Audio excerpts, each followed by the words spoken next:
جناب عیسیٰ علیہ السلام کے آسمان پر اٹھائے جانے کے 70 سال بعد روم کے لوگوں نے مسجد اقصی پر حملہ کر دیا اور اس قدر تباہی مچائی کہ مسجد اقصی کی صرف 4 دیواریں ہی باقی کھڑی رہ گئیں۔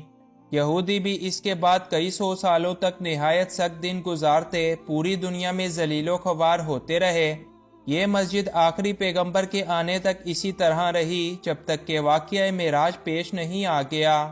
مسلمان پہلے اس مسجد کی طرف رخ کر کے اپنی عبادات کیا کرتے تھے، لیکن بعد میں اللہ کے حکم سے ان کا قبلہ خانہ کعبہ کو بنا دیا گیا۔ لیکن مسجد اقصی کی عزت اور اس کا مقام و مرتبہ مسلمانوں کے دلوں میں ذرا برابر بھی کم نہیں ہوا۔ رسول اللہ صلی اللہ علیہ وآلہ وسلم کے وصال کے 6 سال بعد جب مسلمانوں کا لشکر مختلف ممالک کو فتح کرتا ہوا یروشلم شہر تک پہنچا تو اس وقت وہاں پر عیسائیوں کی حکومت تھی۔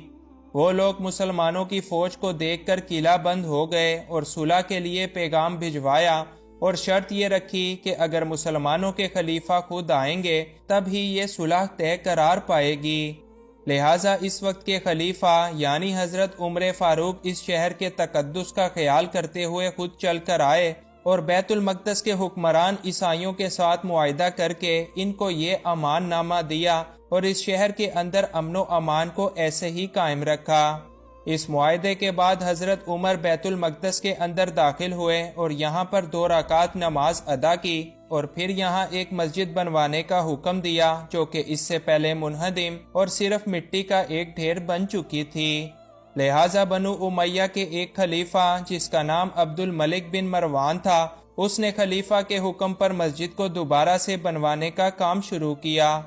بعد میں مختلف اسلامی بادشاہوں نے مختلف ادوار میں اس کی مرمت اور توسیع کا کام جاری رکھا اور اس کے علاوہ انہوں نے ایک اور وسیع اور عالیشان عمارت بھی قائم کروائی جس کا نام قبۃ الصغریٰ رکھا، جو کہ اس وقت یہ سنہرے گنبد والی عمارت ہے۔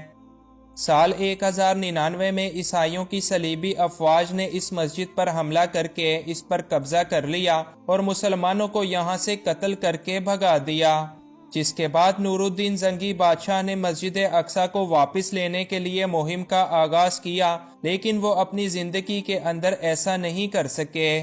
لہٰذا اس کے بعد سلطان صلاح الدین ایوبی جب بادشاہ بنے تو انہوں نے سال 1087 میں صلیبی افواج کو شکست دی اور یروشلم شہر کو مسلمانوں کے لیے ایک بار پھر سے آزاد کروا لیا۔ اس کے بعد سال 1918 تک سب کچھ ٹھیک ہی رہا اور پھر برطانوی حکومت نے یروشلم شہر کو مسلمانوں سے چھین کر اس کو اپنے قبضے کے اندر لے لیا۔ برطانیہ کے قبضے میں یہ شہر آنے کی دیر تھی کہ یہودی یہاں پر تیزی سے آ کر آباد ہونے لگے، کیونکہ باقی دنیا میں ان کو ظلم و اذیت کا سامنا کرنا پڑتا تھا۔ یوں چند ہی سالوں میں ایک بہت بڑی تعداد میں یہودی یہاں پر آ کر رہنے لگے اور پھر سال 1948 میں یہودیوں نے اسی جگہ پر اپنے ایک الگ ملک یعنی اسرائیل کے قیام کا اعلان کر دیا۔ بس وہ دن ہے اور آج کا دن یہودی اس ارض مقدس کی سرزمین پر مسلسل قبضہ کرتے ہی چلے جا رہے ہیں، اور آج انہوں نے اصل فلسطین کو صرف ایک چھوٹے سے علاقے تک محدود کر کے تقریباً پورے ہی ملک پر اب اپنا قبضہ جما رکھا ہے۔ یہودی، عیسائی اور مسلمان تینوں ہی مذاہب کے لوگ آج بھی اس ارض مقدس پر اپنی اپنی ملکیت ظاہر کرتے ہیں اور کوئی بھی اس سرزمین کو چھوڑنے کے لیے بالکل تیار نہیں ہے،